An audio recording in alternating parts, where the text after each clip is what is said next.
si on veut véritablement répondre à nos problèmes, il faut qu'on investisse de la même manière que les autres pour répondre à leurs craintes.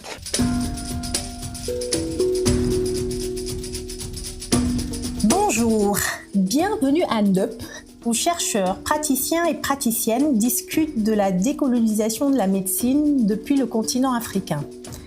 Aujourd'hui, NUP a le plaisir, un grand plaisir même, de recevoir un éminent professeur, Jaap Boum II, qui a été directeur exécutif de l'Institut Pasteur de Bangui en Centrafrique et bien d'autres choses encore. Bonjour professeur. Bonjour et merci beaucoup de m'accueillir dans votre podcast.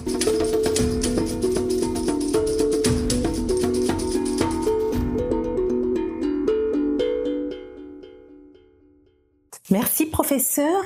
Je voudrais un petit peu vous laisser le lead pour vous présenter à nos auditeurs et auditrices sur le continent.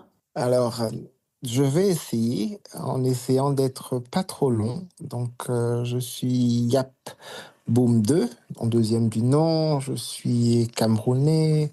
Je suis biologiste, épidémiologiste et entrepreneur, je dirais. Je suis marié, père de 2 enfants. Et je suis actuellement coordonnateur adjoint de la réponse continentale au MPOX, basé en RDC pour Africa CDC. Merci beaucoup pour cette présentation effectivement sur soin. Et vous avez dirigé, peut-être vous continuez à diriger, vous nous le direz, l'Institut Pasteur de Bangui en Centrafrique, qui a une longue histoire depuis la période coloniale en Afrique, puisqu'elle a été le bras armé de la recherche médicale française, des expérimentations cliniques sur les malades africains, des campagnes de vaccination. Bref, c'est un institut qui a contribué à asseoir la médecine européenne en Afrique, en formant des médecins, biologistes. Quelle est la spécificité un peu, est-ce que vous pourriez nous parler brièvement de la spécificité de l'histoire coloniale et post-coloniale de l'Institut de Bangui? Alors, l'Institut Pasteur de Bangui, que je ne dirige plus depuis quelques mois, est un institut qui fait partie déjà du réseau des instituts Pasteur de l'Institut Pasteur au monde. Il y en a 33 dans 25 pays. Avant, on appelait le réseau des instituts Pasteur et maintenant, ça s'appelle le Pasteur Network. Donc, le Pasteur Network a tout ce réseau et chaque institut a une place particulière dans le pays où il se trouve. Dans les pays plus développés, l'Institut Pasteur, comme au Cameroun, c'est le Centre Pasteur du Cameroun, a une place relativement importante, mais est présente avec d'autres laboratoires, d'autres organisations qui font de la recherche, également du diagnostic. En Centrafrique particulièrement, l'Institut Pasteur de Bangui est véritablement la seule entité qui puisse combiner à la fois la santé publique, que ce soit la surveillance des épidémies, mais également le diagnostic, c'est le principal laboratoire d'analyse du pays, mais également la recherche, et en plus de ça, l'activité de formation, comme vous l'avez mentionné, c'est l'entité qui a formé la majeure partie des biologistes, 6 biologistes sur les 10 que compte le pays actuellement. Donc c'est vraiment un pilier important de la santé et du diagnostic en Centrafrique, et c'est une prolongation de l'Institut Pasteur de Paris, dont l'accord a été signé il y a à peu près 62 ans. Donc c'est vraiment un lien critique entre la France et la Centrafrique au travers de ces activités qui ont été mises en place pendant longtemps dans la recherche sur les virus, notamment les arbovirus, la fièvre jaune et d'autres virus, mais également le Mpox, qui aujourd'hui est en épidémie mondiale. La Centrafrique a joué un rôle majeur dans la découverte, dans le diagnostic de ce type de virus.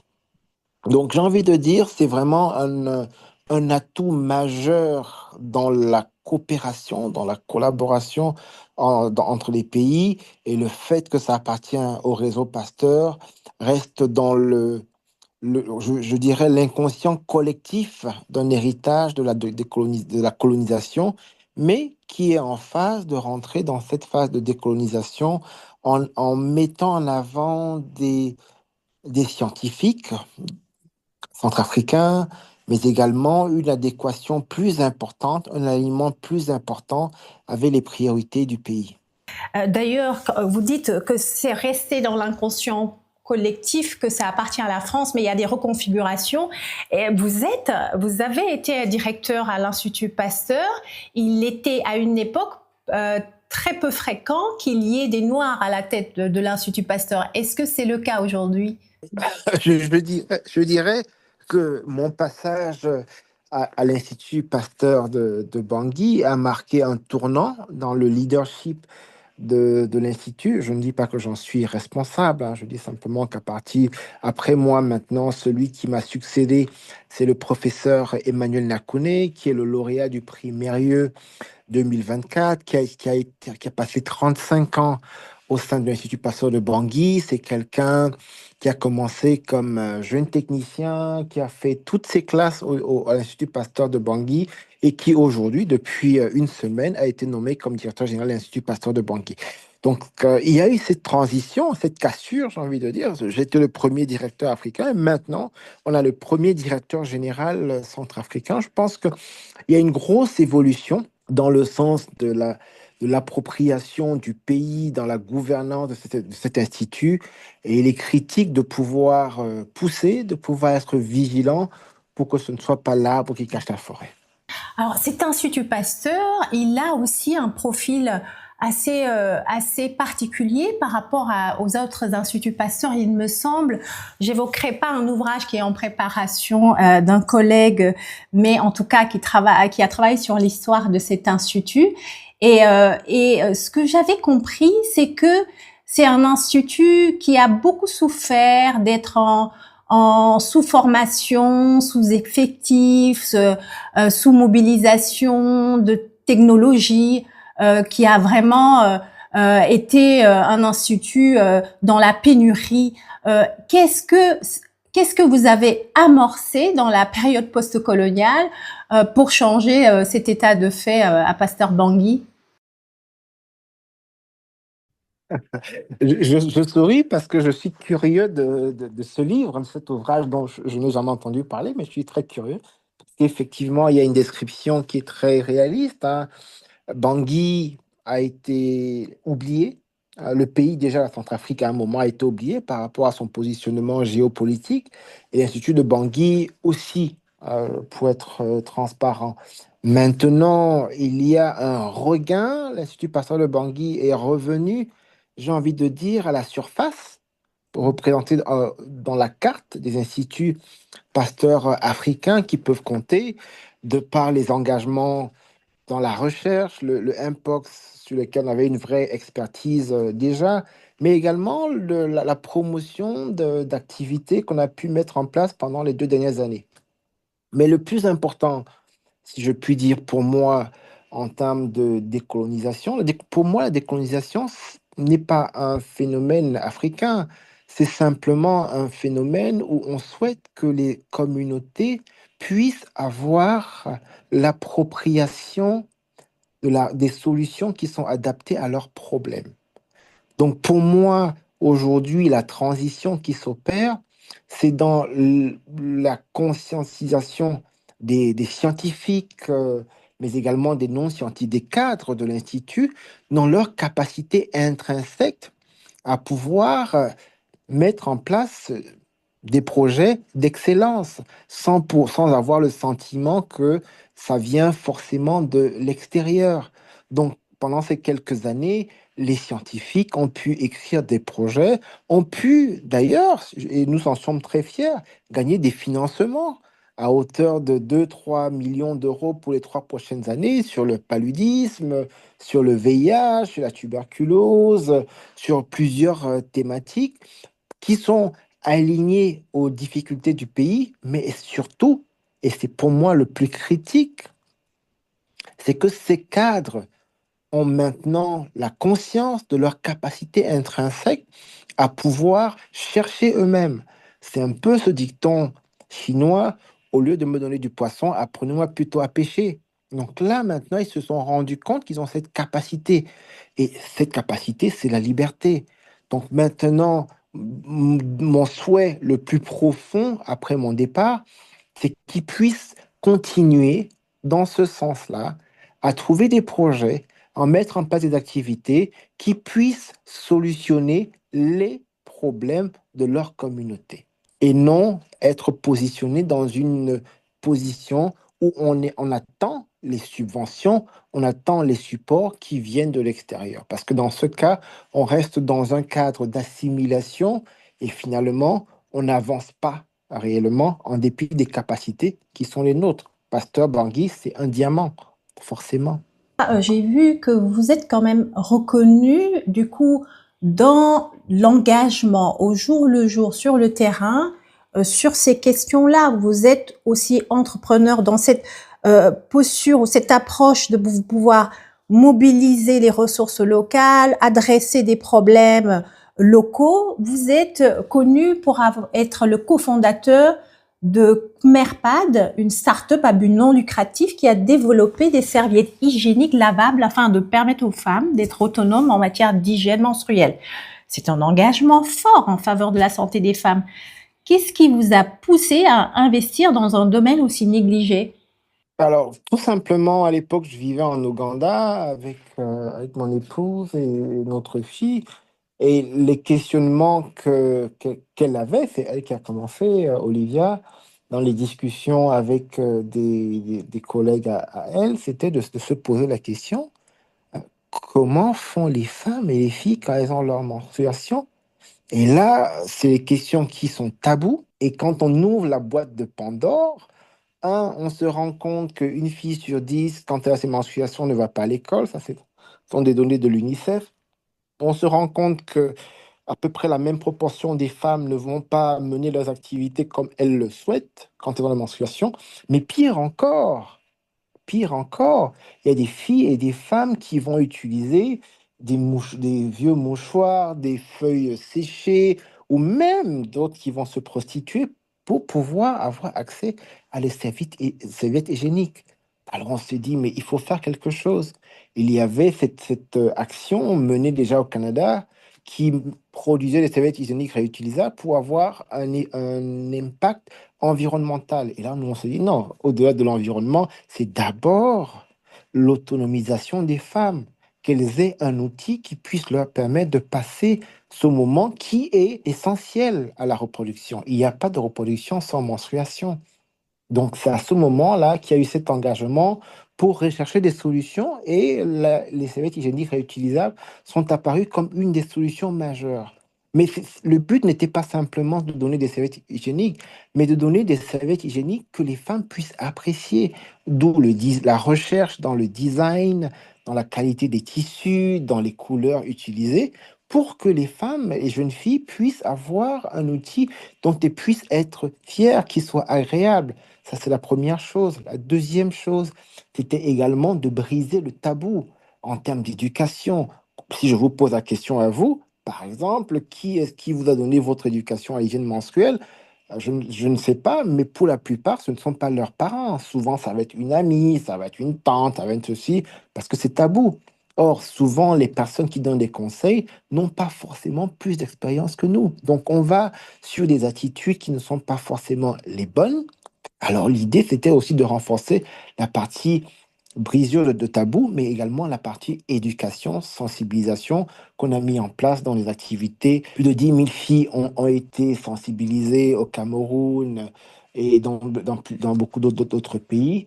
Donc aujourd'hui, cette activité de mise à disposition des serviettes hygiéniques, de sensibilisation et de briser le tabou sont essentielles.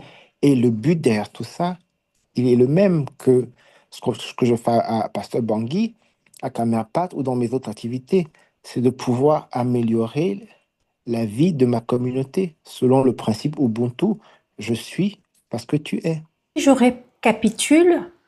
Adresser un problème comme la santé menstruelle à travers des serviettes hygiéniques fabriquées qui sont réutilisables et lavables, adresser ce problème ici sur le continent africain, ce n'est pas chercher l'enjeu, c'est pas la dimension environnementale, parce qu'en Europe, effectivement, en Occident, les serviettes hygiéniques lavables, elles ont fait leur rentrée, mais sous le discours autour de la pollution plastique, autour des perturbateurs endocriniens. Vous, ce que vous nous dites, c'est que il fallait aussi lutter contre la pauvreté pour réinstaurer la dignité. C'est un domaine empreint aussi de connotations culturelles, notamment la gestion du sang menstruel, le tabou des règles. Vous avez rappelé la question de la sueur, sans compter l'anxiété que votre femme a vue sur le terrain. Donc, c'est ça les enjeux locaux autour de la serviette hygiénique lavable. Tout à fait, tout à fait, tout à fait. C'est ça les enjeux, vous avez bien résumé. Par contre,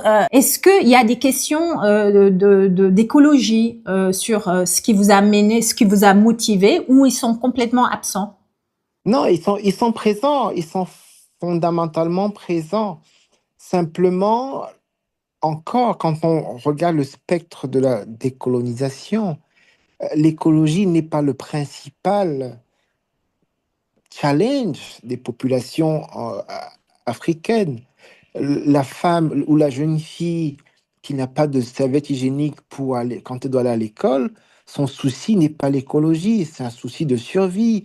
Parce que si elle ne va pas à l'école, lors des examens, elle n'aura pas son examen et elle aura un handicap par rapport à son frère, par exemple. Donc simplement en termes de priorité, le niveau d'accès aux serviettes pour la jeune fille, pour son hygiène menstruelle, pour son éducation et l'aspect socio-économique sont prioritaires. L'aspect écologique est présent également parce que nous, en plus, comme handicap par rapport aux pays occidentaux, la capacité de pouvoir, comment dirais-je, recycler les serviettes jetables n'est pas la même. Donc, on va avoir, comme on connaît dans beaucoup de nos pays, des canalisations qui sont bouchées, des toilettes qui sont bouchées parce que les femmes vont y jeter leurs serviettes jetables, malheureusement. Donc, les serviettes hygiéniques réutilisables ont également cet atout. Finalement, c'est un 3 en un avec la priorité, celle qui est la mienne, c'est le volet socio-économique, mais du coup découlent les autres volets de l'autonomisation des femmes. Le 3 en un. La première priorité, c'est le volet socio-économique qui permet aux jeunes filles et aux femmes d'avoir accès à un outil indispensable à leur santé, à leur épanouissement. Le deuxième volet, c'est le volet éducation et brisure du tabou qui leur permet également de s'épanouir. Et le troisième, c'est le volet écologique parce qu'on a vu dans notre environnement des canalisations qui sont bouchées, des toilettes qui sont bouchées parce qu'on y jette des serviettes hygiéniques dans un environnement où nos capacités en termes de recyclage sont assez limitées. Donc c'est le 3 en un avec une priorisation qui est contextualisée par rapport à notre environnement africain. Toujours dans le droit de fil de votre engagement sur le terrain, on vous reconnaît aussi d'avoir contribué à créer un start-up, un autre, Idocta. Vous avez lancé cette initiative qui contribue à mettre en relation les médecins et les populations par le biais d'une application et qui a pour objectif de lutter contre les déserts médicaux. Pouvez-vous nous en parler? Alors, j'étais en RDC où je suis actuellement. Là, aujourd'hui, on se parle, je suis à Kinshasa dans la lutte contre le Mpox. Mais à l'époque, j'étais engagé dans la lutte contre une épidémie d'Ebola. Je crois que c'était en 2019 ou quelque chose comme 2018, je me souviens plus trop. Et ma mère, qui est au Cameroun, est tombée malade. Elle a été hospitalisée. 2, 3 jours après, elle est sortie, mais elle n'était pas bien. Elle n'était pas guérie, mais il ne voulait pas retourner à l'hôpital. Alors j'essayais de trouver des collègues, hein, médecins, infirmiers, qui pouvaient venir prendre soin de ma mère, et j'ai eu beaucoup de mal. Et donc quand je suis revenu, j'ai fait venir un médecin, j'ai fait venir un infirmier, un physio et tout, qui ont pris soin de ma mère à la maison. À ce moment, je me suis dit, mais combien de personnes ont besoin d'avoir accès à la médecine sans être obligé d'aller à l'hôpital? Ça peut être parce qu'ils ne le souhaitent pas, c'est possible, mais ça peut aussi être parce qu'ils ne le peuvent pas. Et également, ça permet d'éviter les maladies nosocomiales, qui sont ces maladies qu'on attrape à l'hôpital. La résistance aux antimicrobiens en font partie, mais également, on a vu la Covid et d'autres maladies qu'on va attraper quand on va à l'hôpital. Donc, qu'est-ce qu'on fait pour ces personnes? On amène la médecine à la communauté. On amène la médecine à la maison. Donc c'est comme ça que l'idée m'est venue avec un de mes jeunes étudiants de l'époque, qui est maintenant dans l'armée, Yannick Mbarga, de créer cette plateforme. Au départ, c'est pas simplement une application, c'est une plateforme, c'est un concept pour faire la relation entre les patients, les médecins, les infirmiers, le laboratoire, la pharmacie. L'application est un outil, mais véritablement, c'est de ramener la médecine dans la communauté, dans les ménages, dans les familles. Donc, cette plateforme a été mise en place. Elle a subi quelques péripéties ces dernières années, mais là, on est reparti sur une joint venture avec un partenaire américain qui est en Californie pour pouvoir relancer cette plateforme qui, à mon avis, est critique pour pouvoir prendre en soin des patients, mais également, comme vous l'avez dit, de pouvoir limiter les déserts médicaux. Combien de cardiologues nous avons dans le nord du Cameroun, par exemple, ou à l'est du Cameroun? Très peu. Combien de spécialistes gastro on a en dehors de Bangui, en RCA? Très peu. Donc finalement, pour combler ce gap, ce type d'opportunité, d'initiative peut permettre à toutes les communautés africaines d'avoir un accès. On peut imaginer, par exemple, qu'un infirmier dans une communauté, dans un village, dans une petite ville, puisse se rendre auprès du patient et avec son smartphone puisse servir de le lien entre le spécialiste qui est en capitale et le patient. Parce que la formation des spécialistes prend du temps. On n'y sera pas dans 5 ans, dans 10 ans, ça prend du temps. Mais entre-temps, on peut s'appuyer sur la technologie pour permettre de combler le gap. À l'époque, en 2022, alors les coûts annoncés étaient un petit peu plus élevés que l'hôpital, mais inférieurs que dans une clinique. Alors, il y a probablement des enjeux éthiques importants que soulève cette technologie. D'abord, est-ce que vous avez travaillé sur l'inclusion de tous et de toutes? Et deuxièmement, qu'en est-il des données personnelles et de la protection de la vie privée?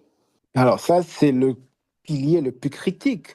Surtout, on parle de santé, et vous savez, les données de santé sont très compliquées. Et aujourd'hui, on a eu affaire en Europe, en Occident et partout à des cyberattaques. Des hôpitaux ont été pris en otage. Donc, ça veut dire que c'est très complexe. Donc, ce qu'on fait, c'est qu'on s'entoure de spécialistes dans le domaine de la cybersécurité. Je vous disais justement ce partenariat qu'on monte également avec des collègues américains qui ont une expertise certaine dans cette thématique de cybersécurité, mais également avec des collègues camerounais qui sont présents dans cette thématique. Donc, c'est une plateforme qu'on est en train de revisiter parce que le contexte évolue et change. Vous imaginez à un moment où vous avez 10, 15, 20 000, 100 000 patients, parmi lesquels vous avez certainement des autorités. Si on arrive à attaquer vos données, c'est un souci, c'est un vrai problème. Donc, on est en train de travailler dessus pour assurer d'avoir un système qui soit robuste, mais surtout qui soit aligné aux politiques de télémédecine, de télésanté qui sont en train de se mettre en place. Donc, il y a vraiment un mouvement, une dynamique qui se met en place pour laquelle iDocta sera certainement un des acteurs majeurs. En tout cas, c'est une initiative qui est à saluer. Vous êtes au Congo-Kinshasa actuellement. On sait les problèmes, on suit tout ce qui se passe. iDocta, est-ce qu'il y a un pendant au Congo en contexte d'insécurité? Parce que j'imagine que les patients pourraient se reposer sur des dispositifs comme ça. Alors, malheureusement, non, pas pour le moment, parce qu'on essaie de renforcer la plateforme déjà avec ce joint venture dont j'ai parlé. Aujourd'hui, au Congo, on est vraiment plutôt on est venu dans le cadre de la réponse au Mpox avec cette nouvelle initiative qu'on appelle le système de gestion d'incidents continental qui met en place Africa CDC et l'OMS pour la première fois pour lutter au Mpox. Maintenant, on a ces autres facteurs qui viennent nous trouver, qui sont la guerre du côté de Goma, mais pour le moment, iDocta n'est pas encore présent dans ce pays.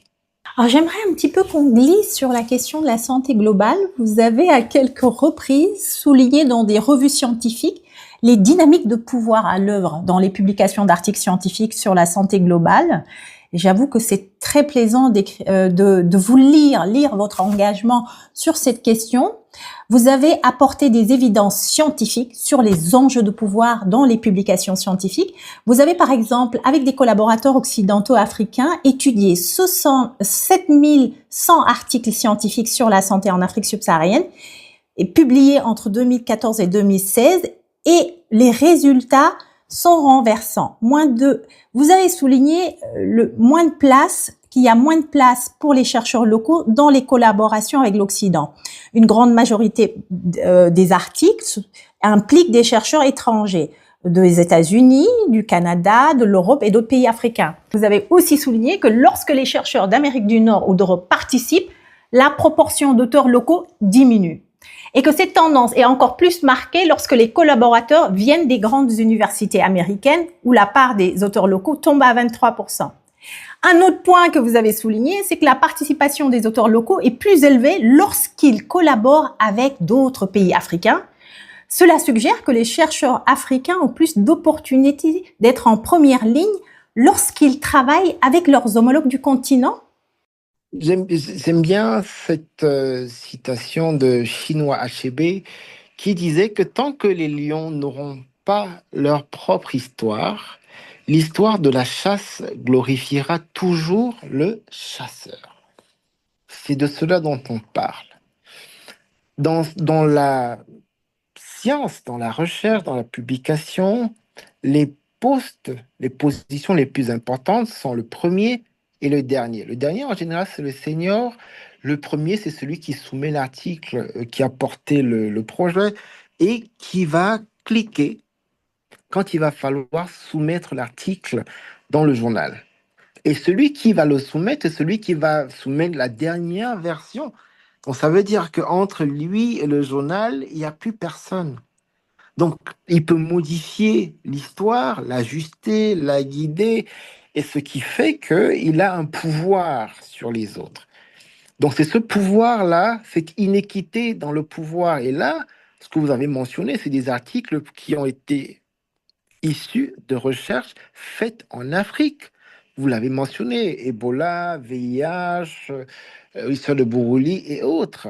Donc ça veut dire que ces histoires de recherche faites en Afrique sur des patients africains, sur des thématiques africaines, pour la plupart, ne sont pas véritablement racontées par les Africains. Donc il y a un défaut d'appropriation, premièrement, mais également il y a un défaut de pouvoir porter les résultats de cette recherche pour qu'elle ait réellement un impact. La Fondation Gates, qui subventionne les essais cliniques, s'est rendu compte qu'ils ont perdu beaucoup de millions de dollars sur des essais cliniques qui ont été mis en place, qui ont été publiés dans de belles revues, mais où les porteurs des projets ou ceux qui publiaient n'étaient pas les Africains. Donc, du coup, l'appropriation et la capacité de ces évidences à changer les politiques de santé étaient quasiment nulles. Donc, c'est le combat. C'est celui de la décolonisation, c'est celui de l'appropriation de la recherche de solutions qui correspondent à nos vérités. Qui est chercheurs locaux, là je parle chercheurs africains, mais c'est la même chose pour les Portugais, pour les Chinois, pour les personnes vivant en Amérique latine. C'est vraiment pour se dire non, on a nos problèmes, on veut, en partenariat bien sûr, trouver des solutions, mais que ces solutions soient appropriées et que nous puissions raconter notre histoire.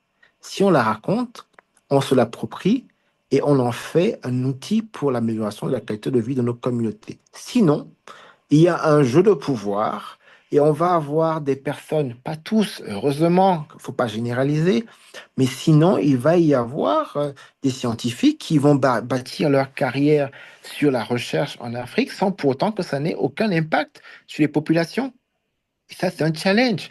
Mais de l'autre côté, il y a aussi des scientifiques africains qui vont avoir des positions de premier auteur ou de dernier auteur qu'ils ou elles ne méritent pas. Ça aussi, c'est un challenge.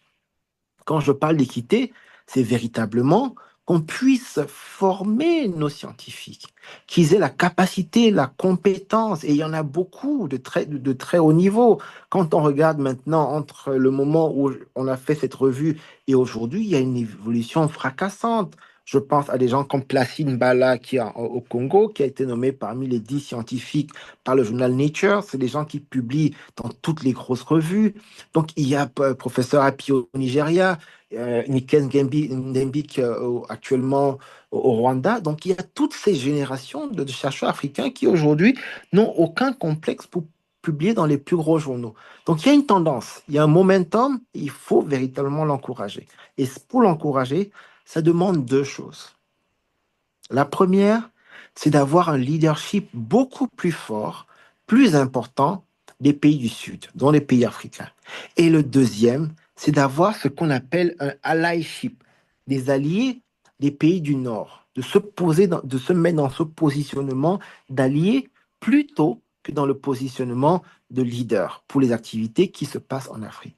Si on a cette combinaison qui augmente en proportion, on va aller vers une équité beaucoup plus importante et naturellement vers un impact plus important de la science dans l'amélioration de la qualité de vie des populations africaines. Je retiendrai ce terme d'allyship, d'encourager les allyship entre auteurs nord-sud. Sur toujours concernant vos engagements, vous vous posez des questions aussi dans vos travaux sur les priorités en matière de santé, l'agenda de la santé internationale, les outils techniques qui sont introduits. Je voudrais un petit peu qu'on évoque le cas des vaccins, paludisme, et notamment votre commentaire dans le Lancet concernant l'introduction du vaccin R21 Matrix M. Donc pour l'instant, il porte ce nom assez barbare.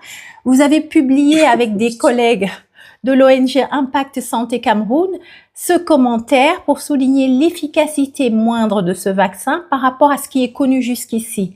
Bon, je rappelle que le vaccin, il est le deuxième, ce vaccin contre le palu est le deuxième vaccin antipaludique recommandé par l'OMS. Et vous soulignez qu'il demande bien 4 injections pour espérer une efficacité de 75% et s'il est combiné avec d'autres méthodes de lutte comme la moustiquaire et la chimioprophylaxie. Que ce n'est ni une panacée, ni un magic bullet. Alors, la question, c'est finalement, qu'est-ce qui contribue à mettre en avant ces outils qui semblent un peu plus questionnables, moins performants que des vaccins classiques? Alors, le message principal de ce commentaire, qui est vrai pour ce vaccin, mais qui est vrai pour tous les autres vaccins, vaccin palu, on en parle, vaccin Mpox aujourd'hui, pour lequel on est en train de demander d'augmenter ou d'accélérer sa mise en place pour répondre à l'épidémie de Mpox. Ce que je dis, c'est que ce n'est pas la panacée. Le vaccin tout seul ne suffit pas. Il a une bonne efficacité quand on arrive à donner les différentes doses, parce que ça veut dire qu'il faut pouvoir suivre les différents enfants à différentes périodes, s'assurer qu'ils ont toutes leurs doses pour pouvoir protéger 7 enfants sur 10 d'avoir un palu ou alors de faire un palu sévère. Donc, étant donné que tout seul, il n'y arrivera pas, je parle du vaccin, il est critique qu'il vienne en complément à la moustiquaire, au diagnostic rapide, à l'éducation, à l'hygiène, tout simplement. Quand on a un environnement qui est propre, à ce moment, il n'y a pas de place pour les moustiques de pouvoir pondre leurs œufs et se multiplier. Pourquoi est-ce que le paludisme a diminué dans les zones urbaines et industrielles? Très souvent, c'est simplement des questions d'hygiène. Même s'il y avait le réchauffement climatique, on tend vers avoir du paludisme, comme on l'a vu, je crois, à San Francisco. Il y a eu un cas l'année dernière. Mais juste pour dire qu'il n'y a pas une solution. Il y a plusieurs solutions. Et le cœur de ces plusieurs solutions, c'est l'engagement communautaire. Il faut que les communautés soient au cœur de tous ces dispositifs, qu'elles puissent comprendre quel est l'impact positif du palu, comment il vient complémenter la moustiquaire, comment il vient complémenter l'agent de santé communautaire qui va être présent dans la communauté, dans les ménages, pour s'assurer que dès qu'un enfant a la fièvre, il peut utiliser des tests rapides pour pouvoir déclarer le palu et enclencher la prise en charge. Donc c'est vraiment une perspective holistique de la prise en charge. Et quand je dis holistique, ça veut dire qu'elle n'est pas simplement médicale. l'outil médical est une des composantes, certainement majeure dans certains cas, une des composantes de la prise en charge du bien-être des populations. Donc, c'est le principal message que j'ai mis dans ce commentaire avec Olivier Ngou, mais aussi Romaric, professeur Romaric du pasteur de Bangui, pour rappeler la complémentarité des approches qui se doivent de rentrer dans un cadre holistique. Vrai pour le palu, encore plus vrai aujourd'hui pour le monkeypox actuellement. On est en train d'accélérer, d'intensifier l'usage de la vaccination qui vient s'appuyer sur la décentralisation des laboratoires pour permettre aux populations d'avoir accès au diagnostic rapidement, de la surveillance, de l'engagement communautaire. Donc, c'est toujours de voir une approche holistique avec la communauté au cœur de toute action de santé publique. Effectivement, la communauté au cœur de toute action en santé publique, c'est un peu le cœur aussi de l'activité de l'ONG avec qui vous avez co-signé ce commentaire sur le Lancet, l'ONG Impact Santé. Est-ce que vous opposez ou vous préconisez une santé communautaire, une approche communautaire? Aujourd'hui, c'est très à la mode. En tout cas, il y a beaucoup d'appels autour de ça. Est-ce que vous l'opposez à l'offensive sur la santé globale ou qui a été très critiquée pour la gestion du Covid, par exemple, ou d'Ebola? Alors, je pense personnellement qu'il n'y a pas d'opposition. Il y a une complémentarité entre les différentes approches. La communauté est au cœur de tout.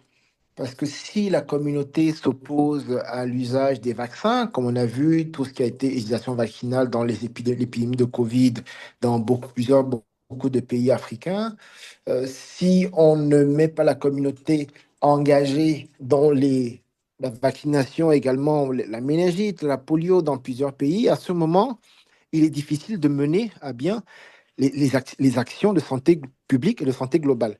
Donc pour moi, c'est vraiment une harmonie qu'il faut trouver, une synergie entre les deux. Et ça passe par la communication, ce qu'on appelle aujourd'hui la communication de risque et l'engagement communautaire. Et ça passe avec le support des médias que vous êtes, qui nous permet, nous les scientifiques, d'avoir beaucoup d'humilité pour apprécier le fait qu'un scientifique n'est pas forcément un communicateur, de pouvoir traduire nos grands discours, nos gros articles en mots qui puissent être appréciés, entendus par les communautés, afin que nous puissions avancer ensemble. Ce n'est pas l'un qui est au-dessus de l'autre, ce n'est pas l'un contre l'autre, c'est véritablement l'un avec l'autre. Comme le disait Gandhi, ce que vous faites pour moi sans moi est contre moi. Donc, toutes ces approches de santé globale, santé publique, le fondement, c'est la communauté. Aujourd'hui, quand on regarde, et je reviens souvent dessus parce que j'y suis sur l'épidémie de monkeypox, le nombre de cas importants qui continue d'augmenter dans différents pays, en Ouganda ou encore en RDC, l'une des difficultés, c'est la surveillance. Et la surveillance s'appuie sur les relais communautaires qui doivent être présents, qui doivent être payés afin qu'ils puissent passer de message en message pour chercher de manière active les cas, pour pouvoir suivre les contacts, pour voir à quel moment est-ce qu'ils peuvent devenir suspects ou pas, qu'ils puissent faciliter le diagnostic, qu'ils puissent faciliter également la vaccination. C'est cet engagement qui permettra de pouvoir faciliter la réponse à ces épidémies, dont la communauté est critique. Mmh. Et il me semble qu'il y a des défis importants qui sont de plus en plus soulignés liés à la mobilisation justement de la communauté, en tout cas des agents de santé communautaires, notamment vis-à-vis enfin de la surveillance des maladies zoonotiques, c'est-à-dire dérivant des animaux et ayant franchi la barrière d'espèces et qui contaminent les humains hein, par des maladies comme Ebola, Zika, Chikungunya ou Marburg. Il semble que l'inclusion de ces agents communautaires dans la surveillance de ces maladies soit pas si facile en fait qu'on le dit et qu'il se pose des questions pour les médecins de leur trouver une vraie place. Quelles sont vos observations sur le terrain? Oui, les observations sur le terrain sont relativement simples. Avec tout ce qu'on demande aux relais communautaires, ils doivent être impliqués dans la surveillance basée sur les événements, ils doivent être impliqués dans les campagnes de vaccination, Ils doivent prendre la santé, prendre en charge la santé de leur communauté, quel que soit leur niveau de formation. Et pour ça, ils ne sont pas rémunérés. Donc je pense que c'est quand même un problème. On s'imagine que tout travail mérite salaire. À partir du moment où on leur demande quelque chose, il serait important, comme le préconise, comme le suggèrent de nombreux États africains aujourd'hui, de pouvoir mettre en place un système de rémunération, d'indemnisation des agents de santé communautaires. En RDC, où je suis, il y a une prévision de, je pense, 10 000 agents de santé communautaires qui devraient être pris en charge. Au niveau africain, on parle de 2 millions, je pense, dans les années à venir. Donc, on apprécie vraiment la valeur que ces personnes ont. Mais cette valeur doit être prise en charge. Et c'est pour ça, d'ailleurs, que dans les semaines à venir, on aura 2400 agents de santé communautaires qui seront déployés en RDC, en Ouganda, au Burundi, pour entrer dans la lutte contre le Mpox. Ils seront pris en charge, ils seront rémunérés et ils auront pour activité le suivi des contacts, la recherche active des contacts, également impliqués dans la vaccination, dans tous les piliers essentiels de la lutte contre cette épidémie. Et ils seront valorisés. Ça servira également d'exemple qui pourront être l'un des héritages de cette épidémie, parce qu'on pourra montrer que lorsqu'ils sont rémunérés, lorsqu'ils sont équipés de tablettes, on peut digitaliser la surveillance. Et si on y arrive, on fait des personnes qui sont autonomes, qui sont engagées et qui sont redevables. Les agents de santé communautaire, du coup, ils ont été aussi mobilisés dans le cadre du One Health, donc de cette approche-là, désignant en français une seule santé, qui est une approche multisectorielle et multidisciplinaire de la santé, qui envisage donc la santé environnementale des hommes et des humains de façon coordonnée, notamment parce que des problèmes infectieux sur les animaux peuvent avoir des conséquences sur la santé des humains et des conséquences sur l'environnement. Aujourd'hui, on sait qu'elle a été mise à l'agenda par les institutions onusiennes.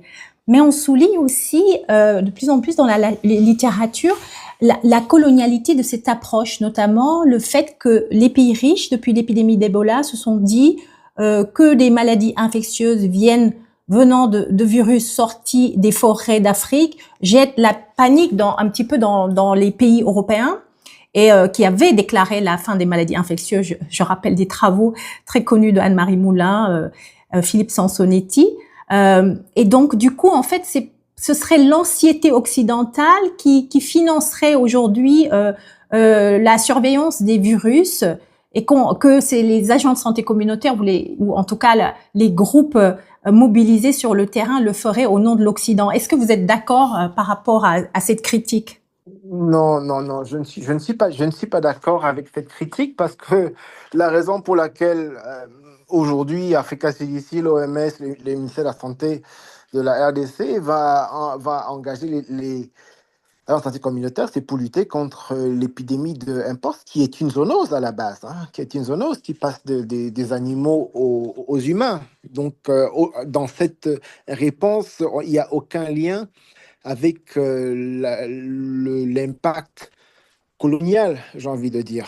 Maintenant, il est vrai, il est très vrai qu'il y a une interdépendance où on se rend compte que finalement, le fait en 2022 d'avoir déclaré l'épidémie de Mpox mondiale, la fin de cette épidémie, de cet événement de santé publique d'urgence internationale en Occident, alors que les cas continuaient d'augmenter en Afrique, a été une erreur. Pourquoi? Parce que si on avait donné l'opportunité aux populations africaines, notamment en RDC, d'être vaccinées, on n'aurait peut-être pas eu, probablement pas eu, la mutation du clade 1A vers le 1B qui est en train de se propager partout.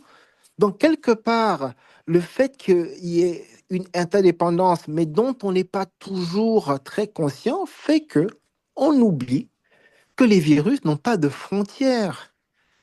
Ils peuvent passer d'un pays à l'autre.